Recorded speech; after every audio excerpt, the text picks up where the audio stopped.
Penubuhan Suruhanjaya Siasatan Diraja RCI untuk mengkaji pengendalian kes kedaulatan Batu Putih, Batuan Tengah dan Tubir Selatan adalah bagi mencari jalan penyelesaian serta mengorak langkah penambahbaikan berkaitan sebarang isu membabitkan kedaulatan negara.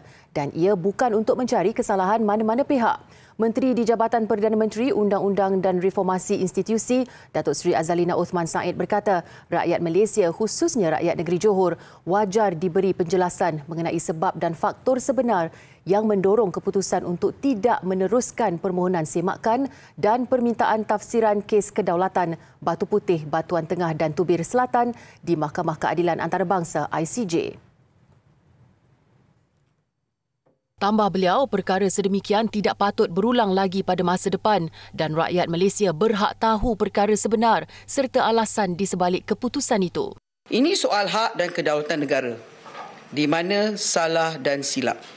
Siapa yang bertanggungjawab dalam membuat putusan yang telah menyebabkan Malaysia kehilangan hak ke atas Batu Putih? Adakah prosedur dan proses perundangan telah dipatuhi?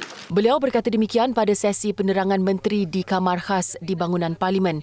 Jelasnya, persoalan lain termasuk siapa yang menasihati pihak kerajaan pada waktu itu memandangkan peguam negara ketika itu sedang bercuti.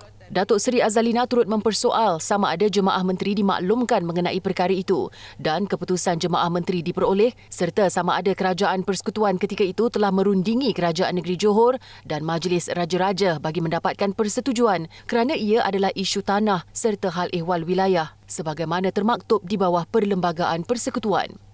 Ujarnya, semua persoalan dibangkitkan belum terjawab secara jelas dan nyata sama ada melalui siasatan dalaman atau siasatan oleh pasukan petugas khas semakan Undang-Undang Kes Kedaulatan Batu Putih, Batuan Tengah dan Tubir Selatan PPK yang ditubuhkan pada 22 Disember 2021. Sehubungan itu, jelas terdapat keperluan bagi siasatan menyeluruh untuk mengkaji pengendalian semua perkara berkaitan secara khususnya dari aspek perundangan termasuk aspek tort misfeasance sebagai hala tuju ke hadapan agar langkah wajar boleh diambil pihak kerajaan terhadap mana-mana pihak dan individu dikenal pasti. Kerajaan Madani katanya di bawah pimpinan Perdana Menteri Datuk Seri Anwar Ibrahim tidak akan sama sekali berkompromi dalam sebarang hal ehwal yang membabitkan soal hak, kedaulatan dan maruah negara.